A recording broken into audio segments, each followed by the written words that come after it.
Get away from... Yes! Yes! Come down. Come down. Ah! Yes! Yes! Yes! Yes! Yes!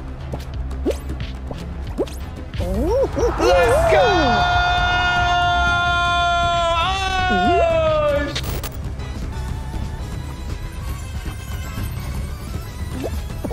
Yes! Yes! Yes! Winner! Winner! Crown Angler! This is you, one-on-one, Tim. Tim, you got this! Nice and easy. Let's go! You said it couldn't be done! There's the king! Put my crown on!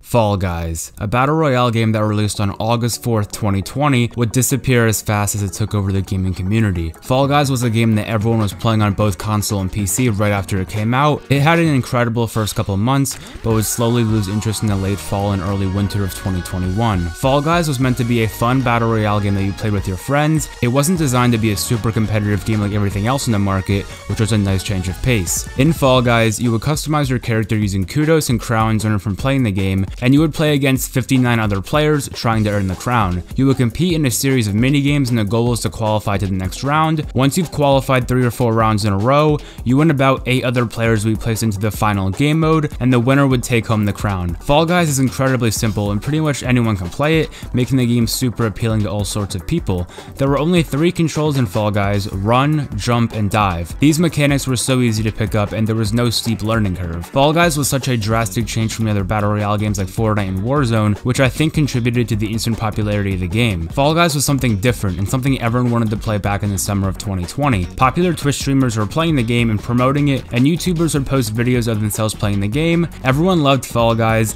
and it looked like it would have a long lifespan, but would end up losing hype very quickly. Fall Guys is very similar to Among Us in their growth cycles. Both had the gaming community at their fingertips, but couldn't capitalize with long-term success. Fall Guys had some super fun mini games like Hexagon, Slime Climb, and Rollout when it first released, but it also had some extremely frustrating game modes that felt unfair to the player, like Fall Mountain, Egg Scramble, and Fall Ball. In Fall Guys, you would have individual minigames and team minigames, and in team minigames, you would randomly be placed onto a team with other players in the match, and the team with the lowest score in that minigame would be eliminated. I did not like team game modes because I felt I had little to no control whether my team won or not. You could be playing a great game of Fall Guys, then get some bad luck on a team minigame and have to start all over. My favorite minigame was definitely Hexagon. This was a final minigame in which the remaining players would compete to see who was the last one standing. There were multiple layers of hexagons, and the goal is to avoid falling through. I've definitely won most of my crowns on Hexagon because that's the final minigame I'm most comfortable with. Fall Mountain was definitely my least favorite final minigame because it was super dependent on luck. If you didn't spawn in the first row of players,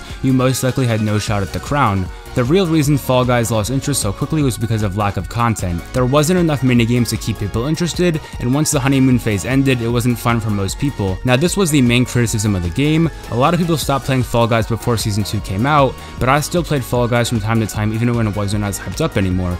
People get tired of playing the same minigames all the time, and the developers took way too long before adding more. There was also not enough to do with crowns that you earn from winning games. Buying cosmetics that do not affect the gameplay is not a good reward in my opinion. If Fall Guys released with 50 minigames in the beginning, it would have been much better. You would often get the same minigames over and over again, like the Whirly Gig, Gate Crash, Seesaw, and Perfect Match. These were fun when you first started playing Fall Guys, but they got stale very fast for many people. There was also a lot of hackers in Fall Guys who ruined the experience for people playing the legit way, but being a console player myself, I never had issues with this. But I'm sure PC players saw plenty of hackers in their games before. Fall Guys would implement a season system into the game to release new content, but Season 2 wouldn't come out fast enough to save Fall Guys, and even when Season 2 came out and added new minigames, you would still be playing the original minigames most of the time because there wasn't enough new content. In gaming, it's super important to strike when the iron is hot. If Fall Guys would have released more content and more minigames in August when everyone was playing it, it would have had a chance to avoid the quick drop in popularity. Once the hype is gone for a game, it's extremely hard to get back on track. Even if you make the necessary changes to the game, it's hard to get previous players to return. Fall Guys in 2022 is much less popular than it was in 2020, but I don't think it's a bad game by any any stretch of the imagination. It's just not a game you can play 24/7 or it will get old very fast. I've had some great times with friends playing on Fall Guys, and when the game first came out, the gaming community was obsessed with Fall Guys. It's sad to see its fanbase deteriorate over time, but it's something you often have to accept when it comes to video games. Make sure to comment down below if you still play Fall Guys, and why you think the game lost interest so fast. I hope you enjoyed this video, and I'll see you all next time.